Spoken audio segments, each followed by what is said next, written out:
ಶ್ರೀ ಗುರು ಬಸವಲಿಂಗಾಯ ನಮಃ. ಇಲ್ಲಿ ವೇದಿಕೆ ಮೇಲೆ ಆಸರಿಸತಕ್ಕಂಥ ಬಸವಾನಂದ ಸ್ವಾಮೀಜಿಯವರ ಪಾದಾರವಿಂದಗಳಿಗೆ ನಮನ ಸಲ್ಲಿಸುತ್ತಾ ಇಲ್ಲಿ ನಡೆದಿರ್ತಕ್ಕಂಥ ಎಲ್ಲ ಮಹನೀಯರೇ, ಮಹಿಳೆಯರೇ, ಭಕ್ತರೇ, ಇಲ್ಲಿಯ ಕಾರ್ಯಕ್ರಮದಲ್ಲಿ ಪಾಲ್ಗೊಳ್ಳುವ ಎಲ್ಲ ಅಭ್ಯರ್ಥಿಗಳೇ ಹಾಗೂ ನನ್ನ ಕುಟುಂಬ ವರ್ಗದವರೇ,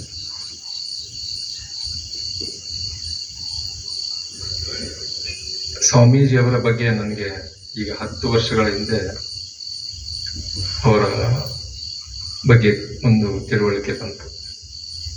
ಯಾವ ರೀತಿ ಅಂತಂದರೆ, ನಿಮ್ಮ ಆರೋಗ್ಯ ನಿಮ್ಮ ಕೈಯಲ್ಲಿ ಅಂತ ಒಂದು ಕಾರ್ಯಕ್ರಮ ಬರ್ತಾ ಇತ್ತು ಚಂದನ ಟಿವಿಯಲ್ಲಿ. ಅದನ್ನು ನಾನು ಬೆಳಗ್ಗೆ ಬರ್ತಾ ಇರ್ತದೆ 8 ಗಂಟೆ ಅಷ್ಟೊತ್ತಿಗೆ, ಅದನ್ನು ಪ್ರತಿನಿತ್ಯ ನಾನು ನೋಡ್ತಿದ್ದೆ. ಅದರಲ್ಲಿ ಸ್ವಾಮೀಜಿಯವರು ಆರೋಗ್ಯ ಒಳ್ಳೆಯದಾಗಿ ಇಟ್ಕೊಳ್ಳಿಕ್ಕೆ ಏನು ಸಲಹೆಗಳು ಬೇಕೋ ಅದನ್ನೆಲ್ಲ ತಿಳುವಳಿಕೆ ಹೇಳ್ತಾ ಇದ್ರು. ಆ ಒಂದು ನಿಟ್ಟಿನಲ್ಲಿ ಒಂದು ಹಲವಾರು ಅವರು ತಿಳುವಳಿಕೆ ಹೇಳ್ತಿದ್ರು. ಅದು ಕೆಲವೊಂದು ನಾನು ಪಾಲಿಸ್ಕೊತಾ ಬಂದಿದ್ದೀನಿ.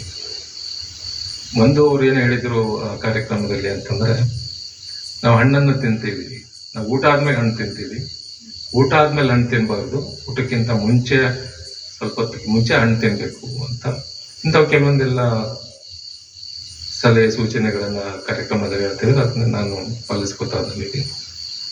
ಆ ಕಾರ್ಯಕ್ರಮ ನೋಡಿದ ಮೇಲೆ ನಾವು ಸ್ವಾಮೀಜಿಯವರಿಗೆ ಭೇಟಿ ಆಗಬೇಕು ಅಂತ ನನ್ನ ಮನಸ್ಸಲ್ಲಿ ಬಂತು.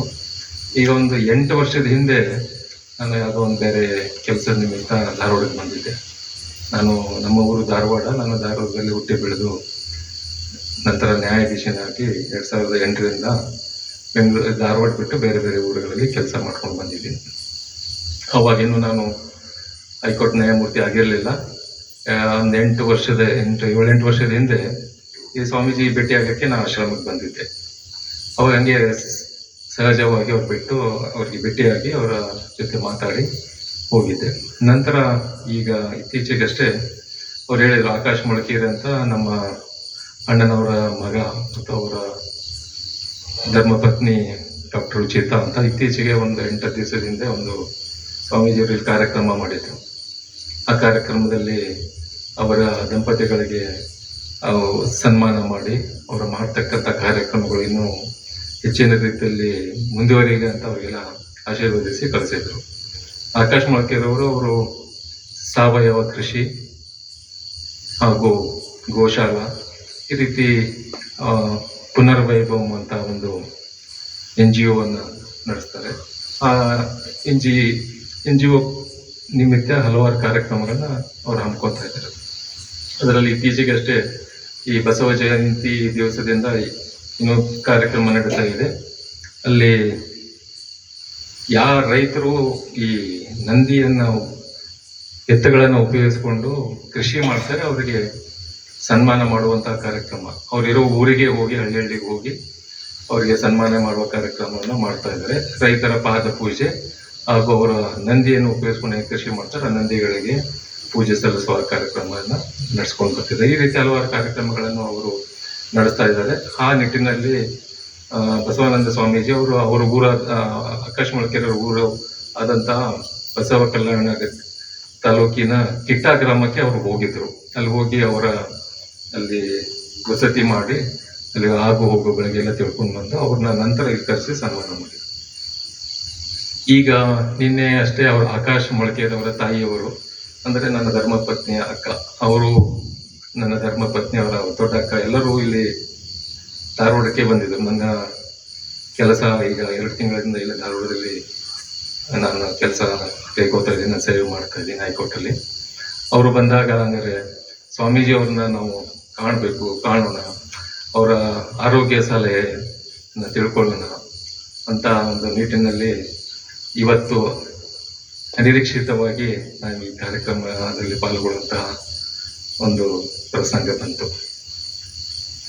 ಆರೋಗ್ಯವೇ ಭಾಗ್ಯ ಅಂತ ಎಲ್ಲರೂ ಹೇಳ್ತಾರೆ.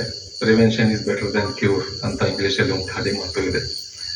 ನಾವು ನಮ್ಮ ಜುಡಿಷಿಯರಿ ಸೇರ್ಕೊಂಡಾಗ ಹಲವಾರು ಹೇಳ್ತಾರೆ. ಈಗ ನಮ್ಮ ಇಲ್ಲೇ ಈ ಈ ಕಾರ್ಯಕ್ರಮದಲ್ಲಿ 10-15 ದಿವಸಗಳಿಂದ ಇಲ್ಲಿ ನ್ಯಾಯಾಧೀಶರಾಗಿ ಆಯ್ಕೆಯಾಗಿ ಇರುವಂಥ ಒಬ್ಬರು ಇಲ್ಲಿ ಬಂದು ಅವರ ಭಾಗಿಯಾಗ್ತಾ ಇದ್ದಾರೆ. ಏನಪ್ಪ ಅಂದರೆ ಅವರ ಆರೋಗ್ಯ ಸುಧಾರಿಸ್ಕೋಬೇಕು ಅನ್ನುವ ನಿಟ್ಟಿನಲ್ಲಿ ಬಂದಿದ್ದಾರೆ. ಅಂದರೆ prevention is better then cure ಅಂತ ಅವ್ರು ಅಂದ್ಕೊಂಡು ಈಗಿನ ನಮ್ಮ ಆರೋಗ್ಯ ಸುಧಾರಿಸ್ಕೊಳ್ಳೋಣ. ಯಾಕಂದರೆ ಒಂದ್ಸರಿ ಜುಡಿಷಿಯರಿ ಸೇರ್ಕೊಂಡ್ಮೇಲೆ ನಮಗೆ ಸ್ವಲ್ಪ ಸಮಯ ಅಡ್ಜಸ್ಟ್ ಮಾಡೋದು, ಆರೋಗ್ಯವನ್ನು ಕಾಪಾಡ್ಕೊಳ್ಳೋದು ಕಷ್ಟ ಆಗುತ್ತೆ.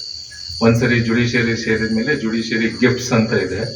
ಒಂದು BP, ಒಂದು ಶುಗರ್, 2 ಅಥವಾ 2ರಲ್ಲಿ 1 ಯಾವ್ದಾದರೂ ಗ್ಯಾರಂಟಿಯಾಗಿ ಬರುತ್ತೆ. ಅದಕ್ಕೆ ಅದನ್ನೆಲ್ಲ ನಾವು ಅವಾಯ್ಡ್ ಮಾಡ್ಬೇಕಂದ್ರೆ ನಮ್ಮ ಆರೋಗ್ಯನ ನಾವು ಕಾಪಾಡ್ಕೋಬೇಕು. ನಾವು ಏನಾಗಿದೆ, ನಾವು ಆರೋಗ್ಯದಲ್ಲಿ ಡೈಟಿಂಗು, ಅದು ಇದು, ಯೋಗ, ವಾಕಿಂಗು, ಧ್ಯಾನ ಅವೆಲ್ಲ ಮಾಡ್ತೀವಿ. ನಾವು ಇನ್ನೂ ಸ್ವಾಮೀಜಿ ಅವರ ಒಂದು ಏನು ತತ್ವ ಇದೆ ಅಂದರೆ ಉಪವಾಸದಿಂದ ನಮ್ಮ ಆರೋಗ್ಯ ಸುಧಾರಿಸ್ಕೊಳ್ಳೋದು, ಅದ್ರ ಬಗ್ಗೆ ನಮಗೆ ಅಷ್ಟೊಂದು ತಿಳುವಳಿಕೆ ಇಲ್ಲ. ಅದನ್ನ ಸ್ವಾಮೀಜಿಯವರ ಬಾಯಿಲ ಕೇಳಿಕೊಂಡು ಯಾವ ರೀತಿ ಪಾಲಿಸಬೇಕು ಅಂತ ಅವರ ಮಾರ್ಗದರ್ಶನ ಒಂದು ಪಡ್ಕೋಬೇಕು ಅಂತ ಪ್ರಸಂಗ ಇದೆ. ಅದಕ್ಕೆ ಅವರು ಸ್ವಾಮೀಜಿಯವರಿಗೆ ಭೇಟಿಯಾಗಿ ಅವರ ಅದರ ಬಗ್ಗೆ ತಿಳುವಳಿಕೆ ತಿಳ್ಕೊಂಡು ಅವರ ಆಶೀರ್ವಾದ ತಗೊಂಡು ದಿವಸ ಇಲ್ಲಿ ಬಂದಿದ್ದೀನಿ. ಈ ಕಾರ್ಯಕ್ರಮದಲ್ಲಿ ಪಾಲ್ಗೊಂಡಂತ ಎಲ್ಲರೂ ಅನುಭವನ ಹಂಚ್ಕೊಂಡ್ರು. ಯಾವ ರೀತಿ ನಮಗೆ ಇಲ್ಲಿ ಕಾರ್ಯಕ್ರಮವನ್ನು ಅವರು ಸ್ವಾಮೀಜಿ ನಡೆಸ್ಕೊಡ್ತಾರೆ, ಆ ಒಂದು ಕಾರ್ಯಕ್ರಮದಿಂದ ನಮ್ಗೆ ಯಾವ ರೀತಿ ಆರೋಗ್ಯದ ಲಾಭಗಳಿವೆ ಅವೆಲ್ಲ ತಿಳುವಳಿಕೆ ಹೇಳಿದ್ರು. ಆ ರೀತಿ ಈ ಒಳ್ಳೆಯ ಒಂದು ಕೆಲಸವನ್ನ ಸ್ವಾಮೀಜಿ ಈ ಆಶ್ರಮದಲ್ಲಿ ಹಮ್ಮಿಕೊಂಡಿದ್ದಾರೆ. ಅದಕ್ಕೆ ಅವರು ಯಾವ ಕಾರ್ಯಕ್ರಮ ಅಡಿಯಲ್ಲಿ ಟಿವಿಯಲ್ಲಿ ಬರ್ತಿದ್ರು, ನಿಮ್ಮ ಆರೋಗ್ಯ ನಿಮ್ಮ ಕೈಯಲ್ಲಿ ಅಂತ, ಆ ರೀತಿ ಎಲ್ಲರಿಗೂ ನಮ್ಮ ಆರೋಗ್ಯ ನಮ್ಮ ಕೈಯಲ್ಲಿ ಇರಲಿ. ಅವ್ರು ಹೇಳ್ದಂಗೆ ನಾವು ICUದಲ್ಲಿ ಹೋಗುವ ಅವಕಾಶ ಇಲ್ಲದೆ ನಮ್ಮ ಜೀವನವನ್ನು ನಾವು ಸಾಗಿಸೋ ನಿಟ್ಟಿನಲ್ಲಿ ನಾವು ಪ್ರಯತ್ನ ಮಾಡೋಣ, ನಮ್ಮ ಆರೋಗ್ಯವನ್ನು ಇಟ್ಟುಕೊಳ್ಳೋಣ. ನನಗೆ ಈ ಕಾರ್ಯಕ್ರಮದಲ್ಲಿ ಬಂದು ಈ 2 ನನ್ನ ಮಾತುಗಳನ್ನು ಆಡಲಿಕ್ಕೆ ಅವಕಾಶ ಮಾಡಿಕೊಟ್ಟಂಥ ಸ್ವಾಮೀಜಿಯವರಿಗೆ ಹಾಗೂ ತಮ್ಮೆಲ್ಲರಿಗೂ ನಮಸ್ಕಾರ ಸಲ್ಲಿಸುತ್ತಾ ನನ್ನ ಮಾತನ್ನು ಮುಗಿಸ್ತೇನೆ. ಧನ್ಯವಾದ.